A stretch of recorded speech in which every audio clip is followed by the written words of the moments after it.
अस्सलाम वालेकुम वीवर्स, उम्मीद है कि सब खैरियत से होंगे। जैसे कि मेकअप की बात जब की जाती है तो बहुत से ब्रांड्स की कॉस्मेटिक मार्केट्स में अवेलेबल हैं, चाहे गब्रीनी हो, एसटी हो, रिवाज यूके हो, चाहे हुदा ब्यूटी हो, मेबलिन हो या चाहे काशीज़ के प्रोडक्ट हों। तमाम ही प्रोडक्ट्स बेस्ट रिज़ल्ट देते हैं, लेकिन जो बात इम्पोर्टेंट होती है वो ही लड़कियां भूल जाती हैं कि अपनी स्किन के हिसाब से उसका सिलेक्शन नहीं करती और बाद में फिर घर आकर बात करती हैं कि हमने ये फाउंडेशन या ये मेकअप प्रोडक्ट लिया और इसका रिज़ल्ट अच्छा नहीं है या ये ब्रांड अच्छी नहीं है। लेकिन जब आप अपनी स्किन कॉम्बिनेशन के हिसाब से कोई भी कॉस्मेटिक्स बाय करते हैं तभी आपको उसका बेस्ट रिज़ल्ट पता चलता है कि ये फाउंडेशन या ये मेकअप प्रोडक्ट मेरी ही स्किन के लिए बना है।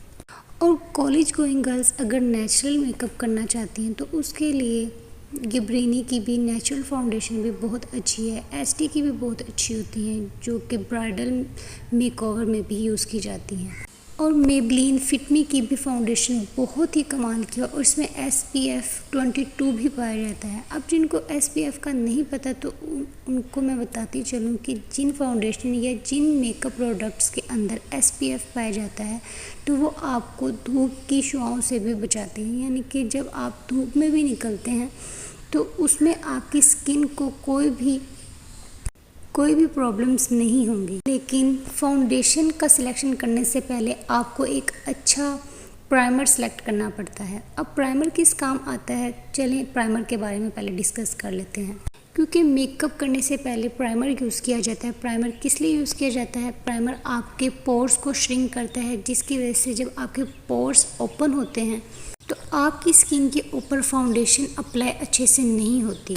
किस ब्यूटी का प्राइमर भी बहुत अच्छा है जो कि सिल्कीपन प्रोवाइड करता है, आपकी फाउंडेशन इजीली अप्लाई हो जाती है। क्योंकि हर इंसान की स्किन कॉम्बिनेशन डिफरेंट होती है, ऑयली, ड्राई या कॉम्बिनेशन। जिन लोगों की ऑयली स्किन होती है उनके लिए प्राइमर मस्ट यूज़ किया जाता है कि वो अपनी डेली स्किन केयर रूटीन में अगर वो डेली मेकअप करते हैं तो वो अपने डेली रूटीन के अंदर प्राइमर लाजमी ऐड करें। प्राइमर ऐड करने से एक तो उनकी फाउंडेशन बहुत टाइम तक चलती है और उसके साथ ही आपकी फाउंडेशन के ऊपर ऑयल नहीं आता, क्योंकि जिन लोगों की ऑयली स्किन होती है उनकी स्किन के ऊपर बहुत ज़्यादा ऑयल होता है। तो ये प्राइमर जब वो अपनी फाउंडेशन अप्लाई करने से पहले प्राइमर यूज़ कर लेते हैं तो उनके पोर्स श्रिंक हो जाते हैं और ऑयल प्रोड्यूस नहीं करते, उनकी फाउंडेशन लॉन्ग लास्टिंग हो जाती है।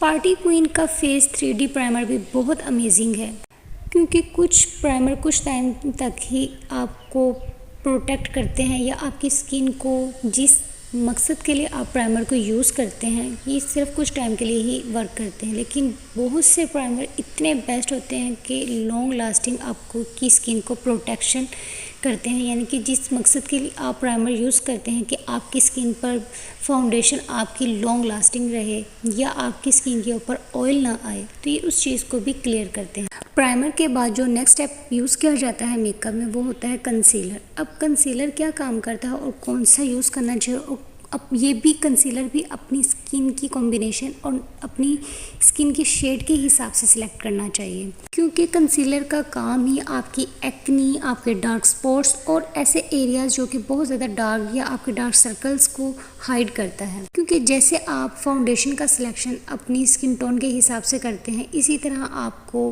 कंसीलर का सिलेक्शन भी अपने स्किन टोन के हिसाब से करना पड़ता है, तभी आपको परफेक्ट फाउंडेशन मिलती है। अगर हम बात करें रिवाज यूके के बारे में कि इसके प्रोडक्ट्स कैसे हैं, इसके प्रोडक्ट्स कॉलेज गोइंग गर्ल्स जो कि नो मेकअप लुक्स चाहती हैं तो वो रिवाज के फाउंडेशंस भी यूज़ कर सकती हैं। ये बहुत ही नेचुरल आपको मेकअप प्रोवाइड करता है, क्योंकि ये फाउंडेशन बहुत ही ज़्यादा लाइट वेट है। और ये फाउंडेशन अगर मैं आपको एडवाइस दूँ तो ये ड्राई स्किन वालों के लिए बहुत ही बेस्ट है, या आप विंटर में यूज़ कर सकते हैं, क्योंकि अक्सर लोगों की स्किन जिनकी गर्मियों में बहुत ज़्यादा ऑयल प्रोड्यूस करती है उनकी सर्दियों में बहुत ज़्यादा ड्राई भी होना स्टार्ट हो जाती है। अगर आपकी स्किन बहुत ज़्यादा ड्राई है तो आप रिवाज यूके की ये फाउंडेशन भी सिलेक्ट कर सकते हैं।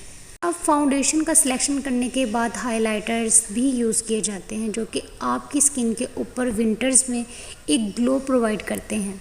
क्योंकि जब गर्मियों में आप मेकअप करते हैं तो पसीना या इस तरह की चीज़ मेकअप को बहुत ज़्यादा जब टाइम गुजर जाता है तो उसके बाद आपके फेस के ऊपर ऑलरेडी ग्लो आ जाती है। लेकिन विंटर्स में ऐसा होता है कि आपकी स्किन बहुत ज़्यादा ड्राई होती है और एक ड्राई वेदर की वजह से आपको हाइलाइटर यूज़ करना पड़ता है। हाइलाइटर्स की भी डिफरेंट टाइप्स होती हैं, लिक्विड फॉर्म में भी मिलता है, पाउडर फॉर्म में भी मिलता है और एक केक टाइप में भी मिलता है। अब ये आप पर डिपेंड करता है कि आप कौन सा हाइलाइटर इजीली अप्लाई कर सकती हैं, लिक्विड, पाउडर या फिर केक वाला। लेकिन अगर बात की जाती है कॉलेज गोइंग और वर्किंग वुमेंस के बारे में कि जिनको मेकअप करना नहीं आता, कि वो सेल्फ मेकअप नहीं कर सकती अपना, तो अगर मैं कहूँ तो वो लिक्विड हाइलाइटर को ही चूज़ करें, क्योंकि लिक्विड हाइलाइटर लगाना बहुत ज़्यादा इजी होता है। लेकिन पाउडर वाला ऐसा होता है कि उसके प्रोडक्ट्स या उसके पार्टिकल्स दूसरे एरियाज़ पे भी लग जाते हैं। इसीलिए जो फर्स्ट टाइम मेकअप करना स्टार्ट करते हैं तो वो लिक्विड हाइलाइटर ही चूज़ करें, वो उनके लिए बेस्ट रहेगा। और जिस केक हाइलाइटर की मैं बात कर रही थी वो इस तरह का नज़र आता है, आपने मार्केट में और डिफरेंट शॉप्स पर देखे ही होंगे। इनको ज़रा लगाना थोड़ा सा मुश्किल होता है कि आप जैसे अक्सर ब्लश ऑन लगाते हैं तो उसकी एक लाइन सी आप ड्रॉ कर देते हैं। लेकिन अगर आप मेकअप कर सकते हैं फिर आप कोई भी हाइलाइटर चूज़ कर सकते हैं। वीडियो अच्छी लगी हो तो सब्सक्राइब, शेयर करना और लाइक करना और कमेंट सेक्शन में भी ज़रूर बताइएगा। अल्लाह हाफिज़।